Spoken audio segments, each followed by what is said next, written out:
Welcome back to People Analytics. I'm your host, Lindsay Patton. Today I have with me Mary Dale, who is the Chief Human Resources Officer at Convivial Brands. Welcome, Mary. Hi, thanks for having me. I'm excited to have you on, so let's get into it. Tell me who you are, what you do, and why you do it. Sure. So my name is obviously Mary Dale. I am the Chief Human Resources Officer for Convivial Brands. The company is made up of 5 different organizations and companies, 2 that are wholesale, 1 that is direct sales, a printing business, and then we also have a small events venue here in Grand Rapids, Michigan.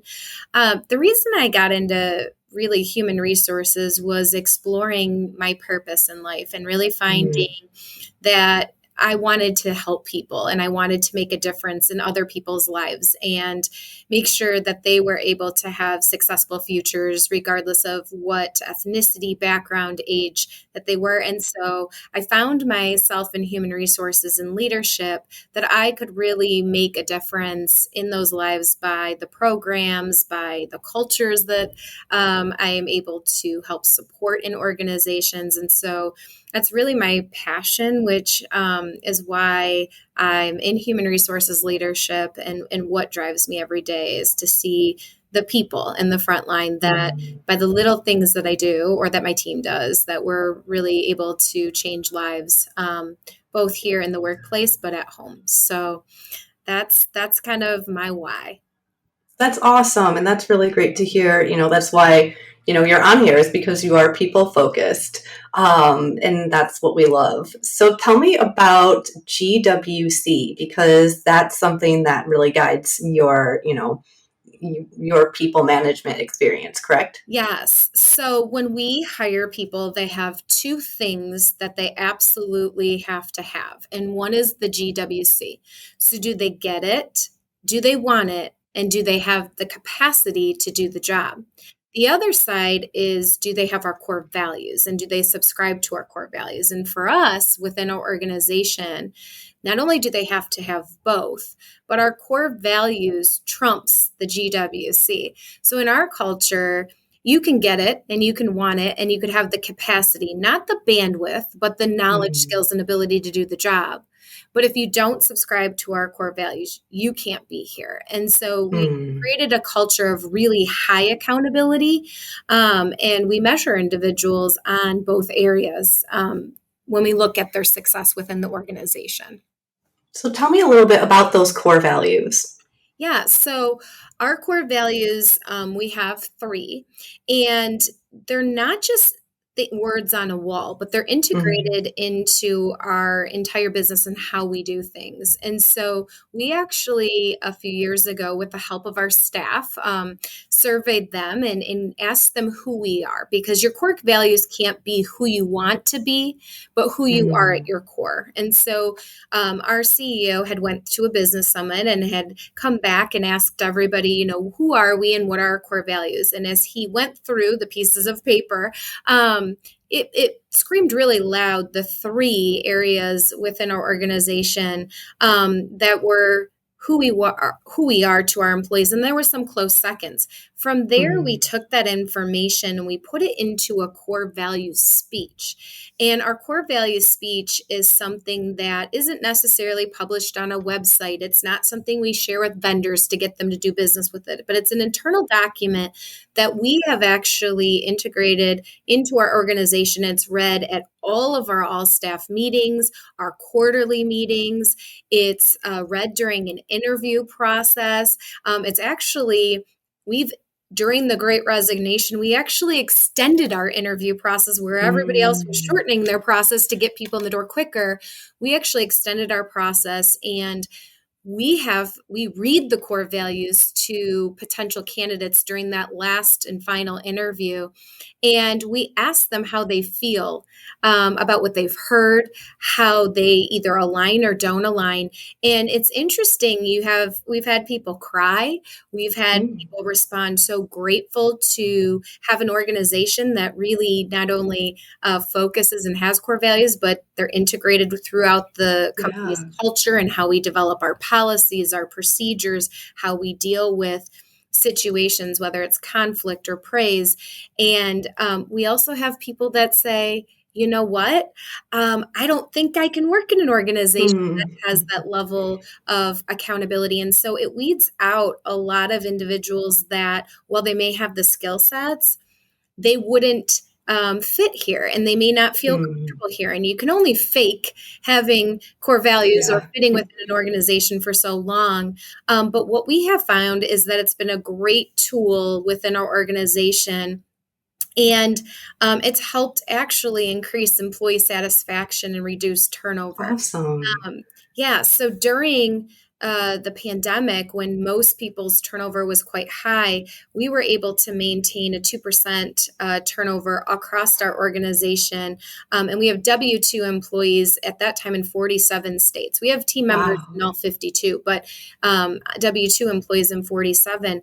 And the way we were able to do it is making sure that who we hire subscribe to our core values first, and that they do have the GWC. And by doing that, it's really helped us gain some traction as an organization in helping our business grow. We have found that, a lot of older companies, especially like our design that had been around for 37 years, you really have growth pretty quickly, and then it starts to plateau where you may gain some new business, you might lose some business, but you maintain kind of a steady, there's not a huge growth climb. But what we Mm, have found that by implementing some of the EOS model in our organization, and using analytics, it's really helped us gain new traction even in those businesses that have been around a long time. So core values for us are a big deal. that's really awesome. And what I love about it is that you have employee input. You said surveyed the employees, and of course, my ears perked up because there's employee involvement is so important. So, what was that? How do you involve employees? With those decision making moments, like just determining those core values. Yeah, I think asking people for their feedback, especially people who've helped build the business, they work in it every Mm, day. And, as leaders, it's so often we think we know our business and know how people feel about our business. But the reality is, until you ask them, it's just a perception. And so, it's no different than as leaders or as individuals, without asking others what they see in you. You may think but what do I reflect as a leader? What do think people mm, think about me? And if there's things I don't like, whether it's as a leader or as an organization, that those are things that I have the opportunity to improve upon and focus on and create different programs or policies to start to shift the culture the way that I want the culture to be. But far too often, people don't want to ask the questions because they're scared mm, of having to respond to them, right? And so it was really nice to see that when we asked team members who we are, it aligned closely with who we also wanted to be. So it's great to see that both who we want to be and who we are what our employees experience here at Convivial Brands. that's awesome. So I want to go back to the lengthening of the interview process, because that is, like you mentioned, that's kind of the opposite of what a lot of companies did, when the Great Resignation started picking up. So tell me about, this decision making that led up to that.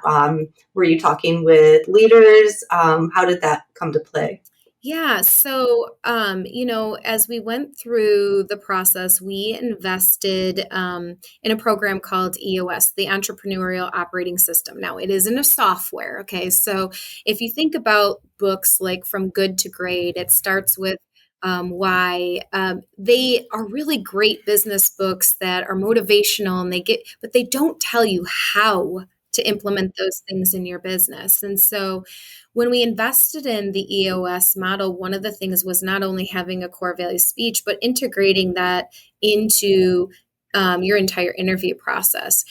And, I think a lot of HR people, when I tell them that we lengthened our interview process, and sometimes we even have multiple to go back and circle back on those core values, they're like, well, how do you even hire anybody? Or how are you able to capture talent if you don't move quick enough? And then they say, well, the people who subscribe to our core values and are looking to not only find a job and have a paycheck, but want to be part of something bigger and want to enjoy the culture and come to work and be able to bring their whole self to work, we're able to provide that. And so if they want that and they're looking for that, then they're going to spend the extra time. If someone's going to rush through an interview process and pressure you to take a job, then you have to wonder what their culture is like on the inside. Yeah. And so we very much protect that. But it's interesting. At first, I got to be honest, I came from organizations that like to speed through the interview process, make an offer the same day, sometimes make an offer. And, we spend less time on the back end dealing with employee relations issues, dealing with having to re-recruit for positions because we're investing up front in finding the right person. And we would rather, as an organization, have a position vacant, even a key position, if it takes 6 months, than to hire the wrong person, because we understand and know the impact that that's going to have on our culture, our turnover, etc. So it's very strategic in how we do it, when we do it, who's in the room. We always have it in person. We won't do it online. So if we have maybe an initial screening over Zoom or over Microsoft Teams, if we're going to go through core values, that is definitely in person, because we want to see someone's initial reaction. But then once they go home and have had time to reflect, we actually ask them to write an entire response and how they feel that our core values might align with theirs. And we do explain during that entire meeting, which is only focused on our culture and core values and the alignment, and reading that speech to them. We do let them know that it's okay to not like our core values. It doesn't make you bad. It doesn't, you may have your own set of core values, but it just doesn't make you right for our business if you're not comfortable with them. Yeah, I mean, you basically said it. It takes a long time to rehire. It's, a bad hire costs time, money, resources.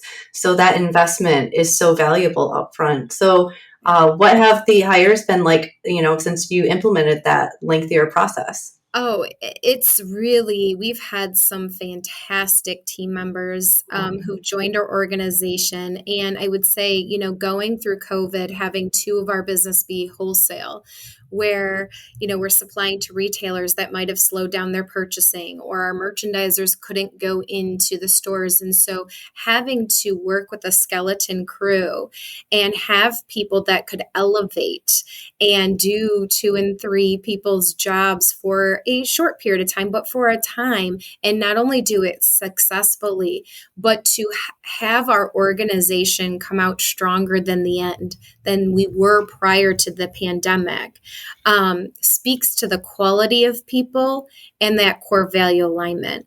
I tell people in human resources, I spend more time thinking of ways to engage our employees, thinking of ways to support our employees, to provide education, to provide resources to make their lives better so that they can in turn do a better job here at work.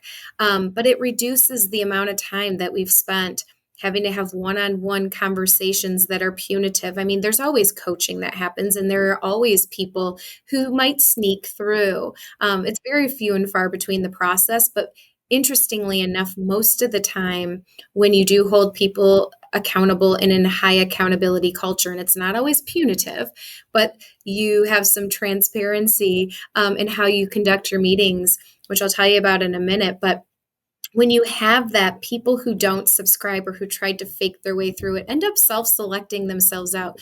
You're not having to have some of those difficult conversations. So as leaders, we can focus more on the strategic growth, our vision, and connecting our vision to our mission, and infiltrating that in the organization versus our time being spent on constant people issues or people not getting along. There's always going to be some of that. We're not perfect.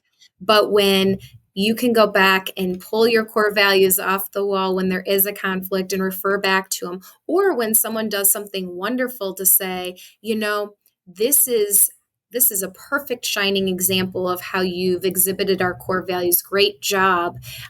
Keep up the great work. And it's not just something that we in human resources, our CEO and founder, our shareholders, our entire executive team has bought into it.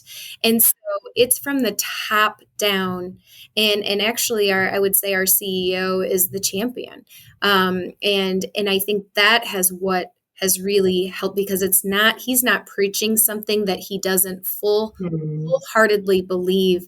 And so when you have everybody on the leadership team who strongly believe in the core values, subscribe to the core values, and then hire team members that subscribe to the core values, you can really overcome any barrier that's in your way. So it's been really fun watching how our organization has transformed and what we've been able to accomplish in the midst of, difficult times for all businesses. Yeah. Um, Yeah. I couldn't be more proud to be on a team like that, because you don't always see everybody buying into it. And that's what Mm. really, from the pickers and the packers to those who work in our printing, in our distribution warehouse, those who work in our design team, those who work in marketing and in our venue, everybody is working towards those same goals and living out our core values each day. Yeah. And you mentioned that there are resources and support for employees. What are some examples that employees get to enjoy? Yeah, so a couple things that are really fun. Well, first I will talk a little bit, just to circle back to mentioning that we have accountability in meetings, both positive accountability and obviously to hold people accountable sometimes when maybe they're not on track. But we have one of the tools that we've implemented is our L10. And our L10 is our leadership meetings in each department. And how they work is each team member who, if you have a department, let's say, who comes to the meeting, the meetings are extremely structured. And how it works is we start with good news, both professional and personal good news. Then we go over our rocks, which are our goals for the quarter. They're the things, if you think about a jar and that has rocks in it, and those are your goals, and you put water and sand, the water and sand, the little things that aren't your big goals for the quarter, can fill in between it without the container overflowing. But if you focus on those little things first, by putting the water and the sand in first, and then you try to put your rocks in, it overflows. You can't accomplish your goals. And so we talk about those things. And it's very structured. If you want to, you're either on track with the goal or you're off track. And if you want to talk about it, you have to drop it down. From there, we have customer and team headlines, where team members are able to go over the things that are going on that are really brief updates. And then after we give those updates, we have what we call IDS: identify, discuss, and solve. And so if there are issues that we call the issues list that they want to discuss, they will bring up the issue, and then the team has to vote on which issues get talked about first. The meetings are usually 90 minutes. They do not go over the 90 minutes. So there is a little bit of negotiation on whose topic is discussed first. And you're expected as a team member to come with, this is the issue, this is what I need from others or who I need to get involved, and a solve. And the solve could be something that's solved in that meeting, or we need to have an external meeting scheduled, and this person, that person, and somebody else needs to be involved.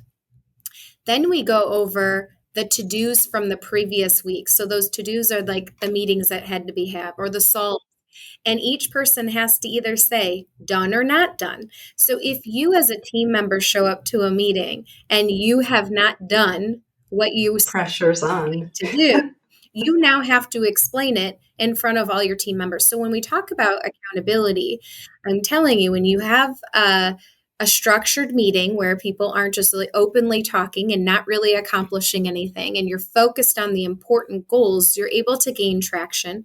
People don't want to show up and disappoint people, or nor do they want to be held accountable publicly. And so that keeps all of us on track and holding one another to the things that we say that we're going to do so that we can, as a team, accomplish things. And so by the end of the meeting, we use the last 5 minutes to rank the meeting. And so our goal out of those meetings is that every meeting is a 10. And if it's not a 10, you have to explain why you rated it an 8, a 7, a 6.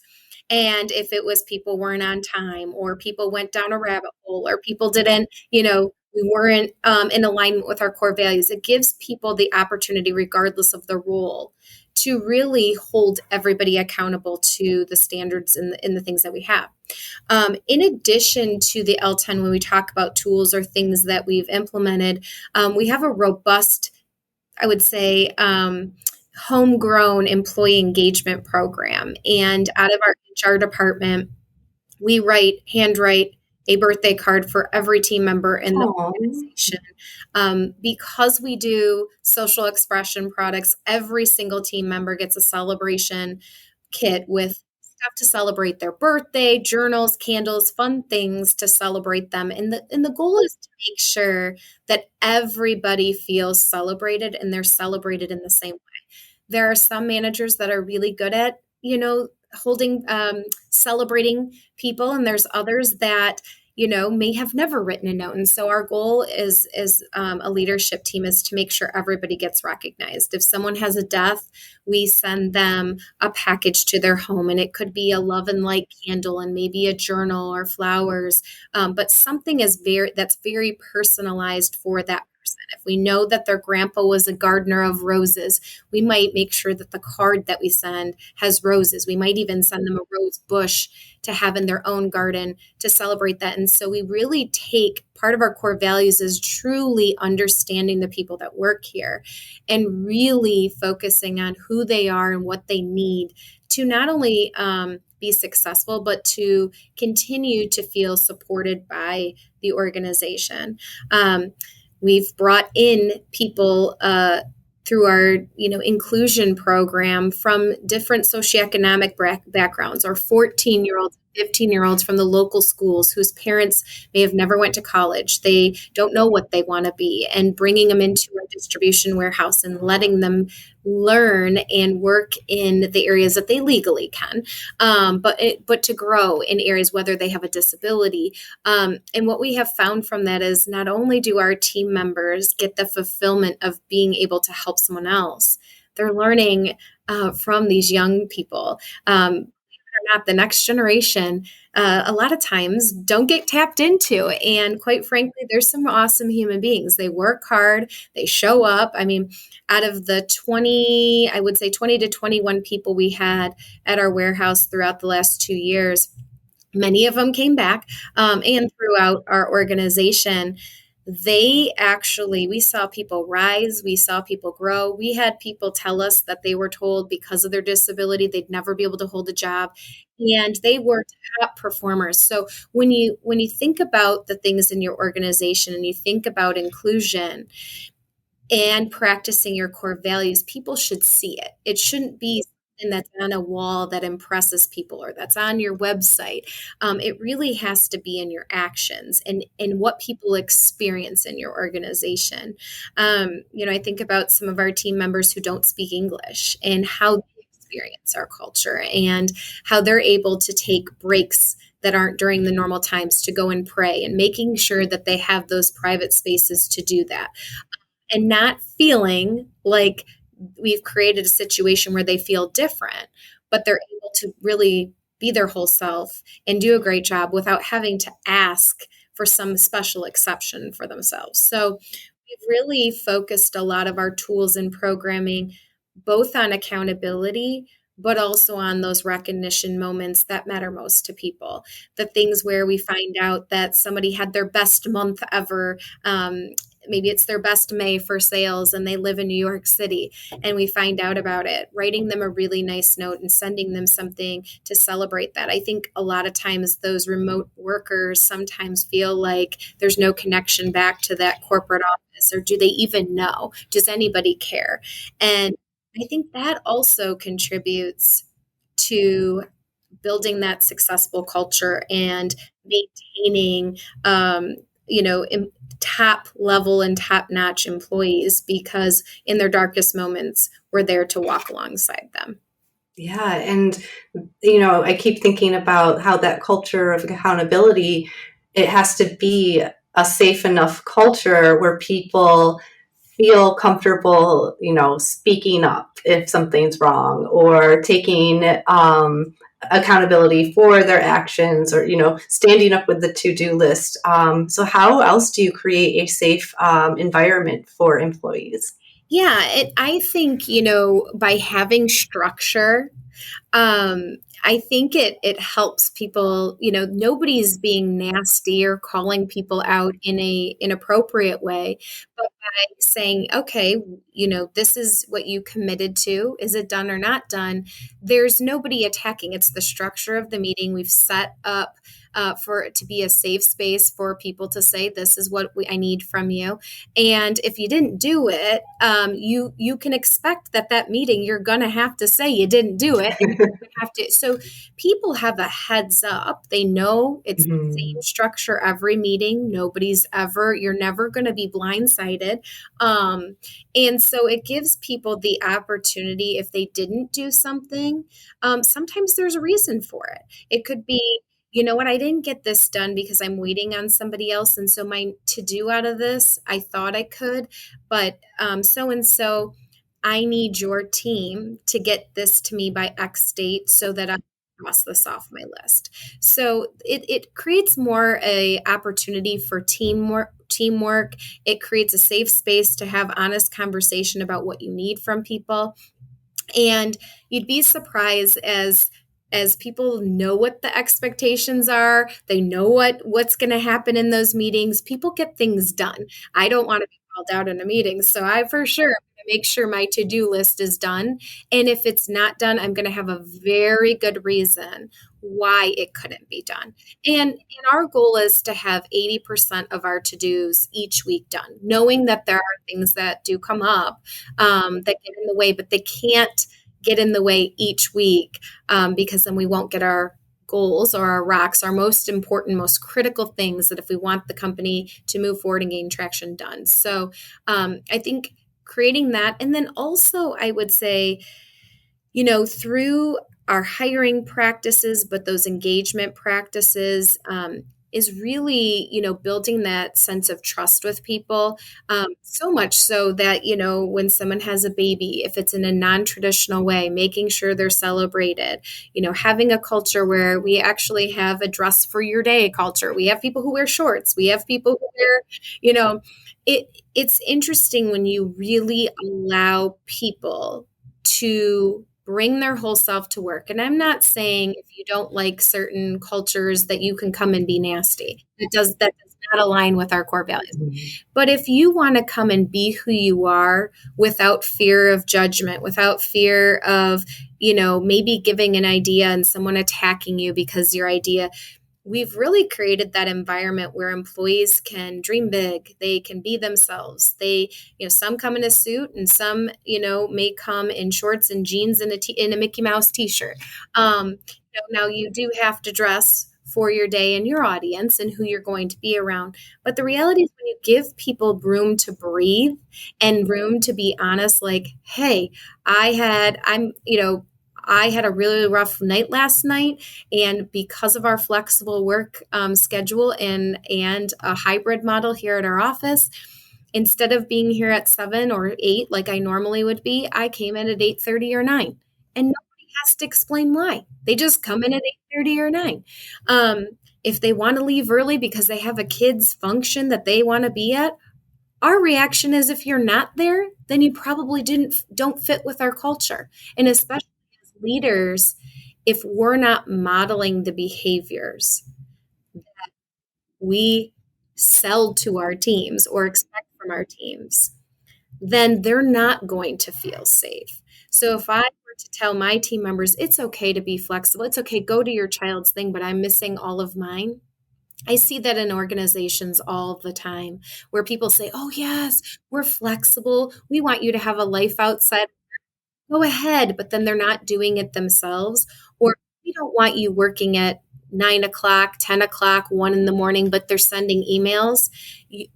How you behave as a leader, whether formal or informal, is a reflection of what you expect from others. So your core values, what you sell, what you say, how you engage people, how you celebrate them, your actions, your nonverbals speak louder than your words and what's on paper.